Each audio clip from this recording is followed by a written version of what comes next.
good morning. Welcome to my channel. For today's video guys, papakita ko sa inyo kung anong ginagawa ko sa mga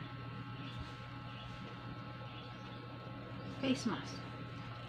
Alam nyo ba guys na sa hirap ng buhay ngayon, kailangan mong magtipid sa lahat ng bagay, sa lahat ng anggulo.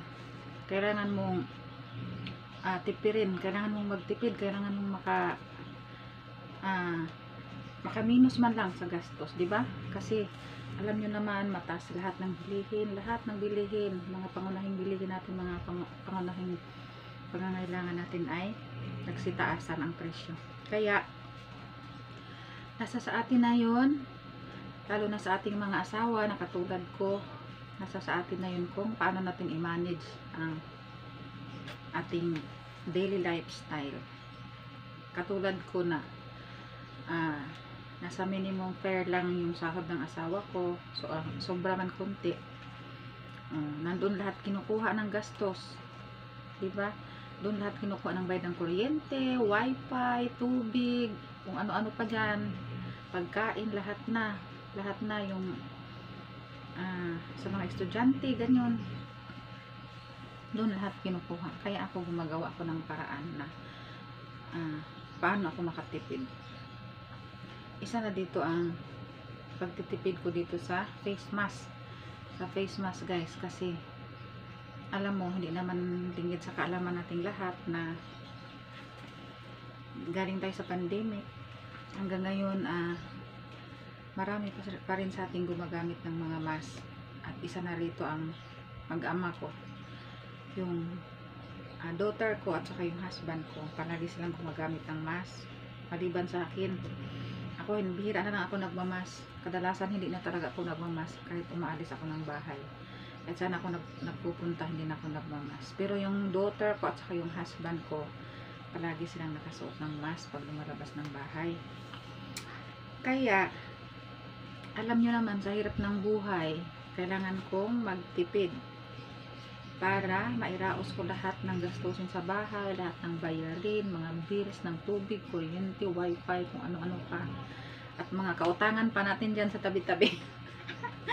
Kailangan natin yan mabudgetan. Kaya ang ginawa ko guys, alam nyo ba kung anong ginagawa ko dito sa mask na to? Alam nyo ba anong ginagawa ko dito sa mask? Para kahit papano mabawasan man lang ang gastusin. Kahit sa kaunting bagay, kaunting halaga, mabawas-bawasan man lang. Pero para sa akin, malaking bagay na to sa akin ang ginagawa ko. Hindi ako bili ng mask. Siguro bibili man ako, pero hindi lagi-lagi, kasi tinitipid ko, may technique ako doon nagawa ko sa mask. Kahit kayo siguro guys, pwede nyo gawin guys kung gusto nyo makatipid. Kasi kung iisipin natin, kung tutuusin, kayo lang naman gumagamit magpamilya, diba? Katulad ng sa akin, daughter ko lang saka yung hubby ko ang nagmamas. Ngayon, ang ginagawa ko, nilalabhan ko yung mask na ginagamit ng isang beses pa lang. Yung isang beses pa lang na mask na ginagamit, nilalabhan ko yun para hindi ako bili ng bili, makatipid ako. Iniipon yun ng asawa ko yung gamit niya. Tapos yung mga ginagamit ng anak ko, iniipon ko rin.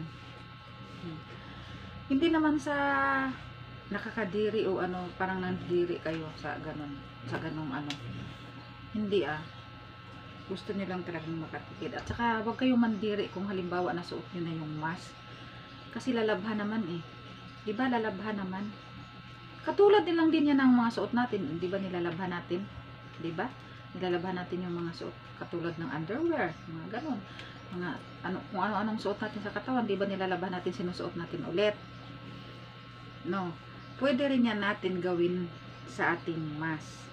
Ang ginagawa ko dito guys, binababad ko sa powder na Ariel. Babad ko muna siya ng mga ilang oras bago ko siya kinukusot. Di minsan winawashing ko pa nga to eh. Winawashing ko sa washing namin. Automatic kasi yung washing namin, guys. Minsan pag tinatamad ako, winawashing ko to. Pero pag sinisipag ako, kinukusot ko lang to siya ng bahagya. Pero nakababad na siya sa Ariel, ha.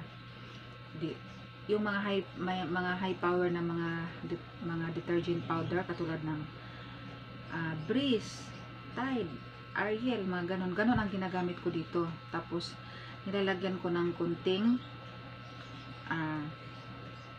pinapatakan ko ng kunting Sunrox pang paano lang, kunting-kunti lang na hindi maaamoy ng at saka kasi yung Ariel kasi mabango yun eh, di ba? Mabango yung Ariel.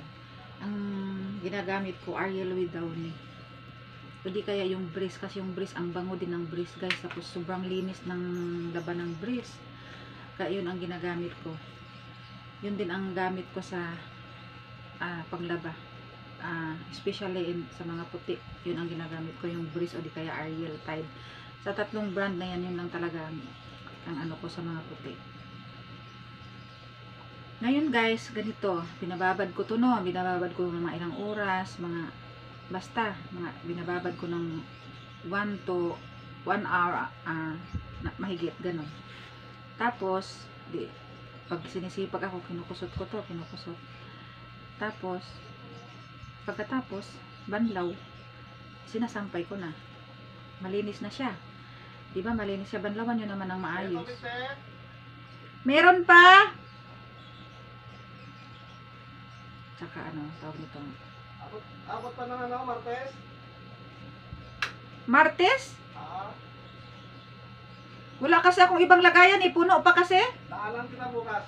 Sige. Okay. Bukas na lang ako, te. Oo.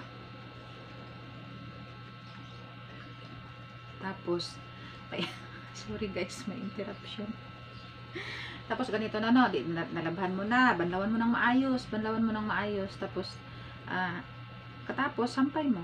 Sinasampay ko to, iniipit ko ng, yung hanger na may ipit, yung ginagawa ko, hinahanger ko tong ganun.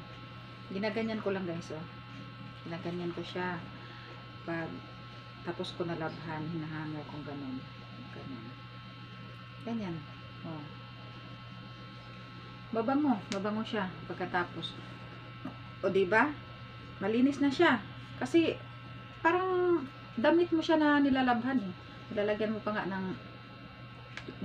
nga ng kunting pinapatakan ko ng kunting Sunrox para mawala yung bakterya niya kung mayroon man. So, sa paraang ito guys, nakakatipid ako kahit papaano. Diba? Kasi alam nyo naman mga mamis, alam nyo naman, lalo na tayo ang nagbabudget, sa mga katulad ko na nasa above minimum wage lang, ng kaunti lang, gagawin ang lahat para makatipid, makasave man lang, makaipon man lang kahit paano.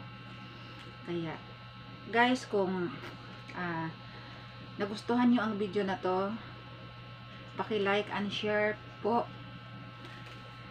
sa video na to, para at paki-pindot na rin ng notification bell para updated kayo sa mga video na aking i-upload sa aking YouTube channel.